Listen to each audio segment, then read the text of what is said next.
en el marco de su conferencia, usted ubica a un conjunto de comunidades nahuablantes que de alguna manera tienen todo un pasado histórico, entiendo que influenciado por las corrientes culturales de cada época, de cada momento histórico, ¿no? ¿Cuál es su concepto de los nahuablantes oaxaqueños? ¿Qué variantes o qué cuestiones de identificación pueden hacerlos tan peculiares con respecto a otros nahuablantes? Lo primero que los distingue del resto de los grupos nahuas es su ubicación geográfica.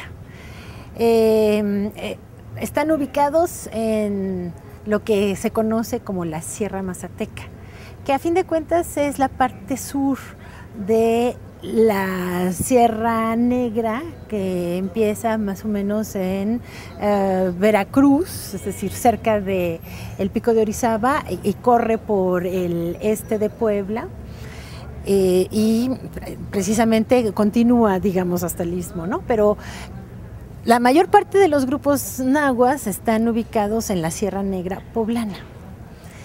Los de Oaxaca están prácticamente de vecinos de los mazatecos, y por eso han tenido como una historia propia, porque los lugares a los que ellos han asistido para el mercado, para todos los trámites administrativos y legales, han sido o bien Teotitlán, para su vinculación con, digamos, las instituciones nacionales, o bien a los mercados de Huautla, que es mercados de mazatecos, en donde tienen sus lugares ya prefijados, o también van a otros mercados más al norte en Puebla. Sí están vinculados con los nahuas del norte de Puebla, pero digamos ya están como la frontera sur de todos los grupos nahuablantes.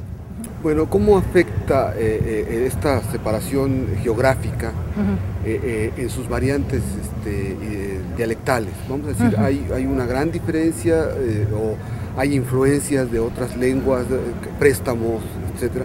¿O solamente, o sí están muy conservadas, no sé, o solamente es la ubicación lo que importa en este caso? La ubicación es como muy importante, porque eso tiene que ver con quienes se establecen contactos, con quienes intercambian bienes, servicios, etcétera, mercancías. Y las características del náhuatl de Oaxaca son, digamos, cercanas a los náhuatl del sureste de Puebla, pero sí tienen cualidades absolutamente particulares, y aunque son 4 o 6, bueno, son aproximadamente 10 localidades en los distintos municipios, entre ellos sí reconocen que hay diferencias de pronunciación, de léxico, de entonación. Entonces, los grupos, las localidades, aunque dicen nos entendemos, pero utilizan, los de Capultitla o los de San Bernardino utilizan palabras que nosotros no usamos, o que usamos con otra acepción, con otro sentido. Entonces, eso es lo que nosotros estamos queriendo registrar, conocer a fondo esas características que les son absolutamente peculiares al náhuatl del norte de Oaxaca. Bueno, cada pueblo indígena tiene un pasado histórico, es decir, se ubicaron, dejaron un registro de su huella, de su paso en el tiempo en esa localidad, pero generalmente se piensa que las lenguas indígenas son una cuestión que se quedaron estacionadas en la colonia, que no se escriben. ¿Cuál es la realidad lingüística de los pueblos náhuatl, ¿no? Es decir, de alguna manera están teniendo ya un acercamiento a una escritura, tienen las posibilidades de desarrollar un registro de su pasado histórico, de su propia lengua. ¿Cuál es la realidad que viven esas comunidades en Oaxaca? Los pueblos nahuas son muchos y muy diferentes. Estaban los del centro de México, estaban los de los actuales estados de Tlaxcala, Huejotzinco, o sea, los grandes señorías del centro. Entonces, de ellos quedó registro histórico de sus propios relatos de forma muy temprana. En el siglo XVI se escribió la historia de ellos, pues por ellos mismos o bien por los franciscanos, o incluso hasta mediados del siglo XVII. Pero pues no corrieron, todas las localidades en donde se habla náhuatl no corrieron con la misma suerte. Entonces, los nahuas del norte de Oaxaca, yo hasta el momento no he encontrado ningún texto que, digamos, exprese su lengua por escrito, más allá, pues no, todavía no. O sea, uno de los maestros del VIC que tienen que dar la clase de lengua está empezando a elaborar un léxico. Hay algunos otros investigadores lingüistas de la Sociedad Bíblica que han escrito esa variante y han traducido la Biblia en esa variante, pero todavía el resto de la comunidad no incorporan como una práctica cotidiana y necesaria la escritura de su propia lengua.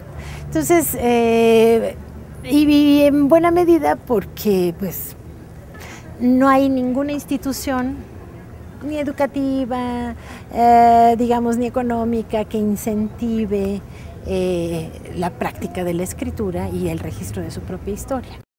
En su ponencia me pareció que de alguna manera todavía existe cierta vitalidad de nahuablantes ahí. Eso sí, muchísimos. Y bueno, ¿y cuál es la salud de esa lengua ahí?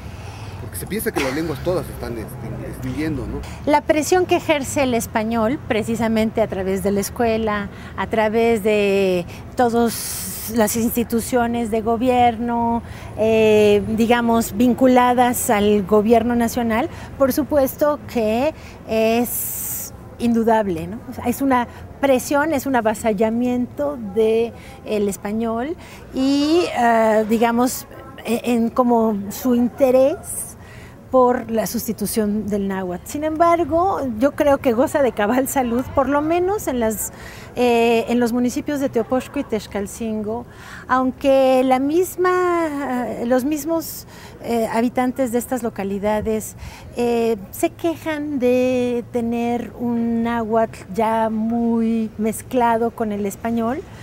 De todos modos siguen hablando náhuatl, o sea, es como nosotros que cuando hablamos de las computadoras, pues tenemos un léxico lleno de inglés, pues para ellos, para algunas actividades tienen muchos préstamos del español, pero para muchas otras siguen hablando en un náhuatl, digamos, tradicional de sus localidades. Entonces, todavía hay bastantes muchachitos, es decir, adolescentes y niños que la hablan, pero pues es imposible tener una bola de cristal y saber cuál va a ser el destino de esa lengua. No así, esto no sucede en las poblaciones que no son cabecera municipal de los municipios de Teotitlán y de San Martín Toxpalan, en donde ya realmente hay muy poca gente que habla de manera habitual el náhuatl, aunque lo hablan.